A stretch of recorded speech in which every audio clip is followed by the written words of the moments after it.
This is Dan Benedat. So we'll just continue our discussion now on the nutrients by taking a look at vegetarianism. And vegetarianism may carry with it certain risks because vegetarians, by the very nature of it, restricts the intake of certain foods. And pure vegetarians may find it difficult, certainly not impossible, to consume what they need of calcium, iron, zinc, and for instance vitamin B12, perhaps even vitamin B6. So it depends on what kind of vegetarian it is, whether or not they are at increased risk. But let me be clear that vegetarians who know what they're doing can certainly take in all of the nutrients that they need to be healthy. And in fact, there are a lot of studies to show that vegetarians who do know how to eat well are actually healthier than non-vegetarians. So it just makes it more important that they understand what the nutrient issues really are. There are different kinds of vegetarians. A semi-vegetarian is someone who avoids just certain kinds of meat or certain kinds of fish or poultry. A lacto-ovo vegetarian avoids eating animal flesh but does use dairy, and that stands for lacto, and eggs. So a lacto-ovo vegetarian would not have the same kind of risks as, for instance, a vegan who avoids all foods of animal origins, even dairy products and eggs.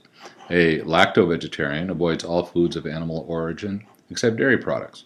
So different kinds of vegetarianisms may result in different levels of nutritional risk. But again, let me say again, there's nothing wrong with being a vegetarian, and there's certainly nothing that makes it impossible for a vegetarian to take in all of the nutrients that they need. They just need to know what foods provide the nutrients that are a little harder to get than the same nutrients if you allow yourself to eat certain meat products.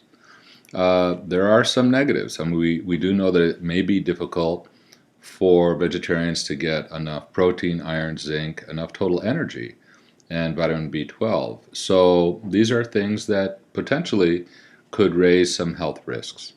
But there are some positive issues. The energy issue is also a positive because many Americans overconsume energy and weight goes up excessively as a result. Vegetarians are less likely to be overweight.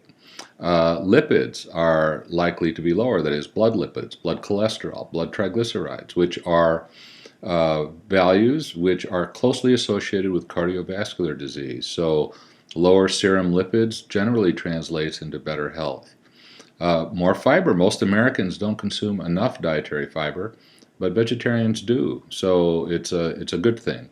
And there are quite a lot of studies to show that healthy vegetarians have lower risk of cancer than non-vegetarians. So there's some real interesting positives here on this as well. There are certain vegetarian issues for athletes.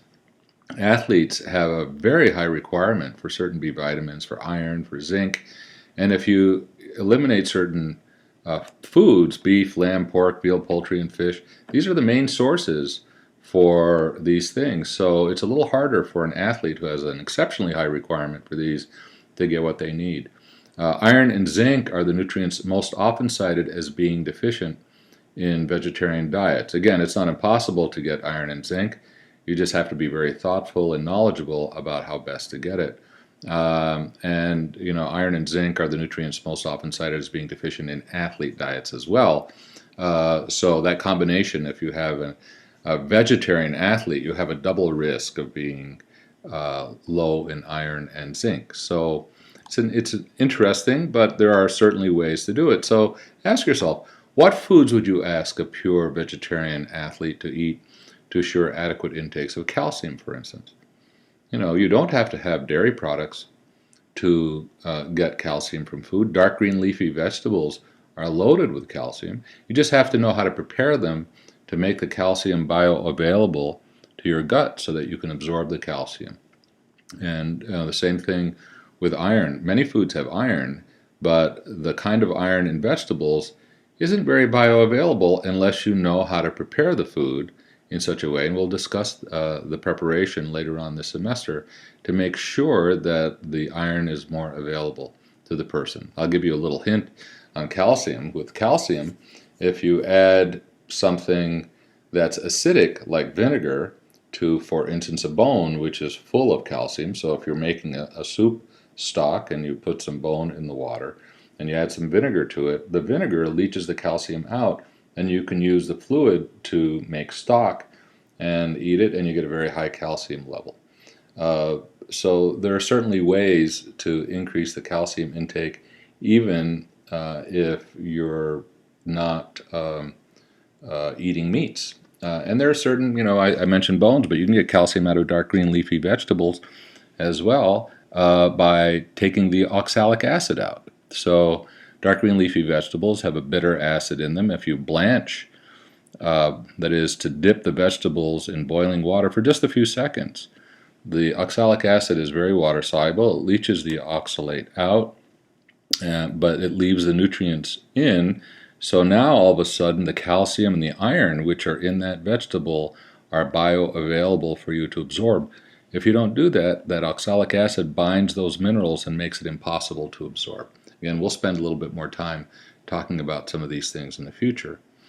Another issue is weight, because there are a lot of weight control sports, that is, where athletes have to have a good physique in order to do well, because there's a lot of non-objective scoring and a lot of artistic scoring in the sport. So for instance, diving or figure skating or gymnastics, very often those people have to have lower weights, and a lot of these female athletes in particular try to reduce fat intake, and they go towards vegetarian diets, and sometimes they take in so little energy that it results in what looks an awful lot like an eating disorder. But social pressure can certainly push people into eating paradigms that may not be the most helpful for them.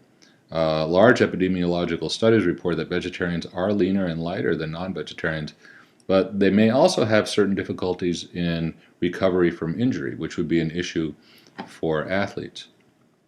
Vegetarians score high on dietary restraint, that is, they tend to restrain their dietary intake, which could be a real problem.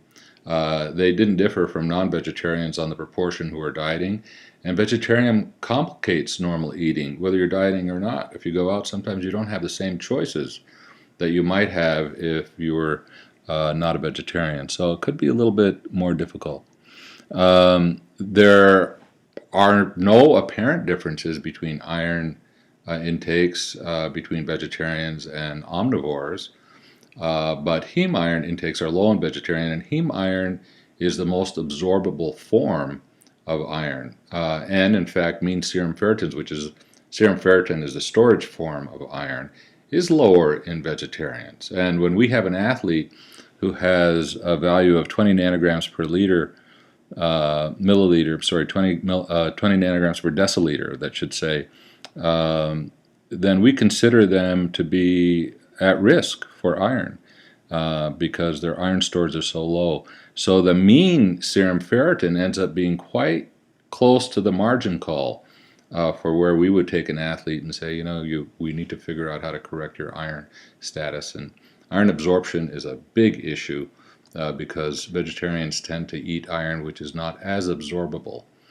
And zinc is an issue as well. Vegetarians had significantly lower serum zinc than omnivores. And zinc is incredibly important for the immune system, and it's also important in certain other energy metabolic processes. So again, could be a real problem for physical activity. However, assuming everybody is normal, there are no differences in performance between vegetarians and omnivores. It's just getting to normal might be a little bit more difficult for a vegetarian. The quality of protein is not as high in vegetables, but there are certain ways to improve plant protein quality. One easy way is to take legumes, starchy beans, peas, or lentils, and eat them at the same time as you would eat grains. Another way is to take these same starchy beans, peas, and lentils, these legumes and eat them at the same time that you would eat seeds. Having that combination improves the protein quality because it improves the ratio of the essential amino acids that are being consumed at once. Doesn't really do much good if you have the legumes at one time in the day and the grains at another, because the amino acids have to be present simultaneously for your tissues to benefit the most from them. And I'll also say that this pathway is a better pathway for getting better quality protein than this pathway. This improves matters, but this improves matters even more. And if you have to think about nutrient balance. Imagine a glass of water, and that glass is the size of a cell. You can't overfill it, and you can't let it go to empty. So part of the difficulty in nutrition is making sure that these cells that you have never run out of a nutrient, and making sure that you never give it too much, because if you overfill a cell, then that nutrient may cause damage elsewhere. So providing too much nutrient, toxicity, wasted energy, higher fat storage, and you develop a cell insensitivity to the nutrient, which makes it more difficult to get a good nutritional status. If you provide too little, then the cell can malfunction, you get poor metabolism, your protective mechanisms that you have don't work well, so you get sick more often, your cells may die sooner, so you age much more quickly. So the trick is, how do you get enough without getting too much, and how can you be sure that you never go to empty? Well, one of the things that people do is they take supplements as a way of protecting themselves from nutrient inadequacies. And the problem with supplements is that they're so high in nutrient content that they may cause an overfilling of the cell and create some difficulties. Recent studies have suggested that, in fact, certain multivitamin supplements, if you take them regularly, may increase morbidity risk rather than reduce morbidity risk. So again, that's a real problem. So there's nothing wrong with a supplement if it fulfills a very specific need, but to take them randomly just because you think that it's a good thing to do may actually cause more problems than they help. So be very, very cognizant of that particular issue. Vitamin D is an issue for athletes who work indoors, because one of the main sources of vitamin D for us is sunlight exposure. So there are quite a few athletes who spend a lot of time indoors, not enough time outdoors. So figure skaters, for instance, are almost always in an indoor rink. Basketball players on teams tend to spend a lot of time in their indoor rink practicing. So depending on their situation, you could have a higher risk of deficiency just because of what a specific athlete does. And in the case of calcium and vitamin D, this is what a normal bone looks like in the spine, and this is what it looks like if you don't have enough calcium. Well, vitamin D helps calcium absorption.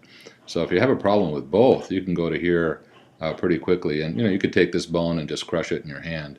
So you'd get a lot of crush fractures. This, of course, looks like a pretty strong matrix right here, full of calcium without nearly the problem. I'd like you to look this over, because this gives you a summary of how vitamins relate to energy metabolism. We're going to be spending a lot of time on energy metabolism. I don't want to spend a lot of time going over this now, but look it over, because I think you'll get some idea that without certain vitamins, our capacity to process energy so that our muscles can move is very, very difficult. We don't get energy from vitamins, but the vitamins enable us to get energy from the other foods that we eat, from the energy substrates, the carbohydrate, protein, and fats that we consume. And I also want you to think about there's certain activities that increase risk of certain nutrients. So here's a picture of a runner. You can see how tight this muscle is. So imagine the muscle squeezing down on blood vessels, and that extravascular compression of the blood vessels can destroy red blood cells. And also, just thumping your foot on the ground, the vessels on the bottom of the foot get compressed, and you can destroy red blood cells as well. So the mean life of red blood cells in runners is about 80 days. In non-runners, or people who don't do that kind of activity, is about 120 days. So athletes actually may have a higher need to